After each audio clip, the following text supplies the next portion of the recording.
one of the best tools that we have in the shop is a drill press. I know everybody has an electric drill, but sometimes they just aren't as accurate. They tend to wobble a little bit, and if you need an exact hole, or if you need something drilled into a thicker piece like this where you need to put pressure on it, you just can't push sometimes hard enough with a drill, so you want to go to a drill press to get that done. So now I have a couple of ways that we fasten them down. One is to just use these vise grips that slide in right here, and when they do, they provide pressure to hold, they catch this groove, and then they hold it down like this to hold the piece from moving. And that works in some cases, but I like this vise that we bought.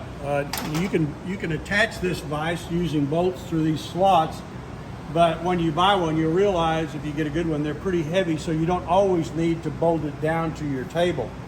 So the first thing you do is you put it in your vise like this. Then tighten up your vise just enough so that the piece won't move. Give it a little tug right here. Turn your drill press on.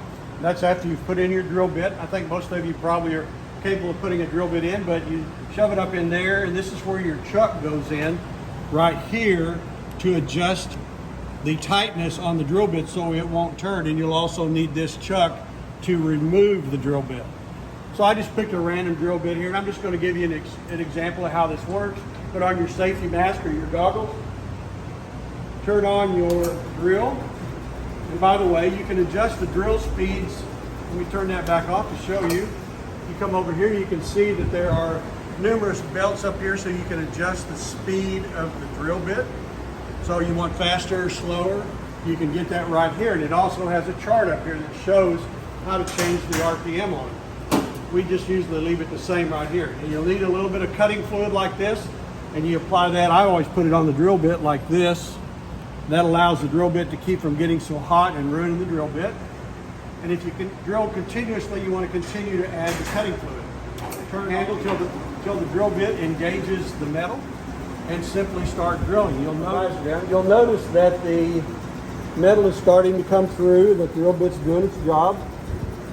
And ultimately, if you stay with this long enough, you're going to put a hole all the way through this thicker piece of metal here. And I'm going to put just a little bit more of this stuff on there just to be sure. Guess what? I think I've got a hole. Let's see. Turn my drill bit off, or my drill press off. Hang up my hood. Loosen my vise. Bring out the metal. Look at all the metal shavings that came off of that. And I didn't quite get all the way through, but you can see I made a hole in this piece of scrap metal just for a demonstration to let you see how easy that is to work.